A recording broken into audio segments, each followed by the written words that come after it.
Nice. So we're gonna do definitely a tree somewhere here, you know? So we're gonna do like very much like a value study first, so we can set up the depth of this whole thing, you know? Just trying to like make it look lived in, if you will. And then we have maybe like a bushel here. See, it really kind of looks like something, you know? And then we're gonna have another layer. This one we're gonna make it be here, and the next layer is gonna be this one, because we're gonna be like a bit more separated, and that's where we're gonna have like our cabin over here. And then we have this other one over, that's for the background over here, a little bit lighter. So now we're gonna make another tree to create depth, you know? Depth is derived from like having similar items in different scale and like having a difference in value. The further something gets, the lighter it's gonna become. So that's why I have this right here. So this is my steps of how far back I'm gonna go. You can think of each one of these colors here as a layer on the canvas, and the lighter it gets, the further away it'll become. It doesn't mean that I'm gonna use each one of them, but it just gives me room to have up to 6 different value steps in order for me to make some depth in the piece. And then that's why we use here. So this is where we're gonna put our house, right? And I'm gonna erase a little bit here so you can have a water source on this side, and then have the bridge to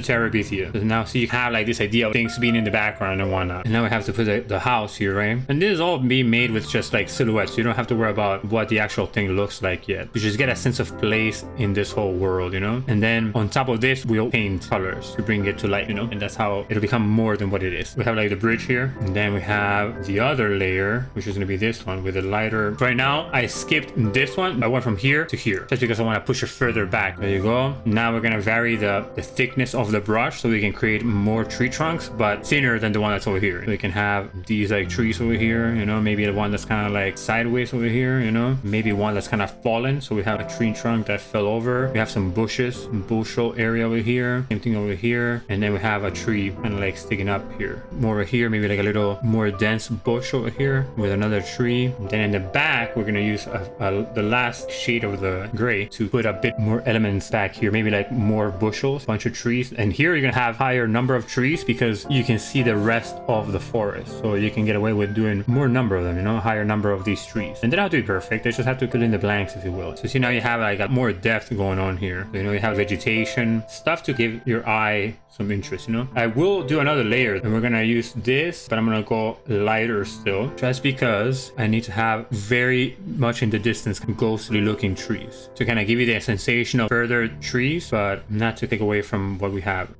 Boom. So now we have this kind of cool. This is kind of cute, actually. This is like a nice place.